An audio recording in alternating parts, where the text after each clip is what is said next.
des mois déjà depuis la dernière vidéo. Mais là, ça me manquait trop de faire des monologues à ma bibliothèque, donc...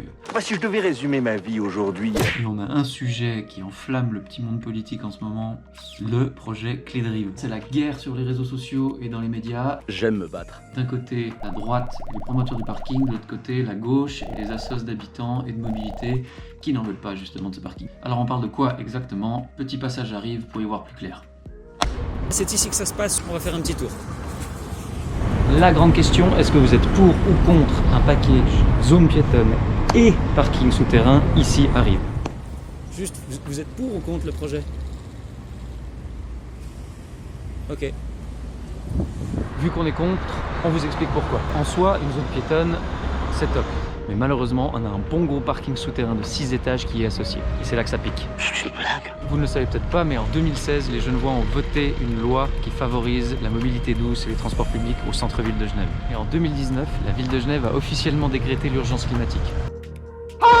Et puis ça, vous le savez déjà, Genève, c'est un petit peu comme une usine de Beaujolais au mois de novembre, ça bouchonne sévère.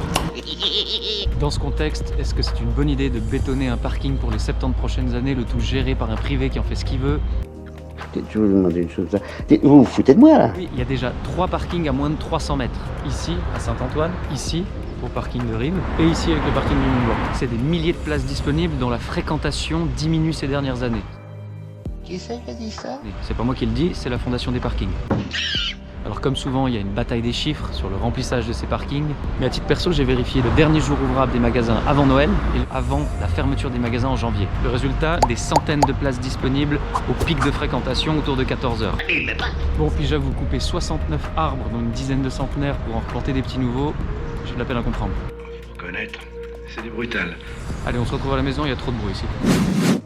Mais attention, on rassure les automobilistes, ceux qui en ont vraiment besoin pourront toujours venir se parquer dans les parkings qui existent autour de Rive. Dire non à ce parking, ce n'est pas être un intégriste anti-voiture.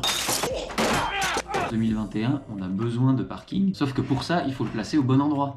Ouais, c'est pas faux. On peut en effet placer des parkings à l'entrée des villes, près des gares, pour inciter les gens à laisser leur voiture à ces endroits et venir au centre-ville en transport public. Ah bah carrément. Ah bah carrément. Alors vous direz, s'opposer au projet, ok, mais on fait quoi? La solution, elle existe. Ah bah carrément. Il y a une loi qui oblige de compenser les places qu'on enlève à la surface et de les mettre en sous-sol. Sauf que cette loi, elle a des adaptations possibles. Comment? Par exemple, 85 places en ce moment sont utilisables et peuvent être compensées dans le parking Saint-Antoine parce qu'il n'est pas assez utilisé. 85 places, c'est un petit peu moins que le nombre de places actuelles qu'il faut enlever pour piétoniser Rive.